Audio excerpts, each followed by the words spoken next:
We have seen chaos break out in towns like Murrieta, California here when the feds tried to drop hundreds of illegal children and their mothers in typically quiet small towns at processing stations, and the government showing no signs of stopping. But one Houston, Texas suburb, League City, putting its foot down, they passed a law that would ban any facility from processing illegals, including children.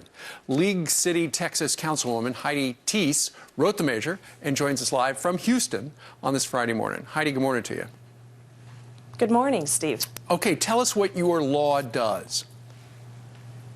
Well, it's actually a resolution, and it does three things. It lays out the problem as we see it from start to finish, and then it calls for two courses of action. It does not allow our local departments and agencies to assist the federal government in establishing a detention center or holding center for illegal aliens. And number two, it calls on our state government to act, and to act with urgency on a number of different topics, including illegal human trafficking, human smuggling, and other such things. Sure. You've been watching the headlines. You didn't like what you saw out of Southern California. You don't like the fact that in not too far away from you, in Dallas, Texas, they're about to dump 2,000 children into a facility there. You don't want that happening in your town, do you? No, and what's happening is the federal government is going straight to the localities. They're not discussing this with county or city officials, and people are not finding out about it until after it's happened. And then they're informed, and then they have to react. And I didn't want that to happen. I needed to be more proactive than that. Well, what if, Heidi, the federal government came to you and said, you know, you've seen these pictures of these children. They're already in the United States. You know, they're up crying for their moms all night long. We've got to do something with it. How about if we have them come into your town? Well, I am going to agree with Congressman Salmon right now, who is drafting a bill that would reunite the children with their families back in their home of origin. Mm-hmm.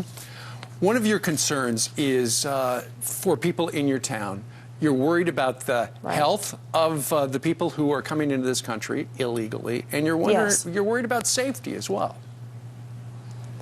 Right. It's a resolution to protect the health, safety, and security of the people in our town. We have a number of our residents are concerned about school. Enrollment is right around the corner. Sure. We're concerned about the secrecy that is shrouding the camps right now, where we really don't know what's happening, except reports are coming out now that mental and health screenings are insufficient. Right. They're not being properly treated. And furthermore, we're worried about the security because the identities of the people coming in are not yet established, and their locations and their disbursement across the country is not being tracked either. Before you go, you just touched on something that I would love to talk to somebody at the local level about, and you mentioned schools.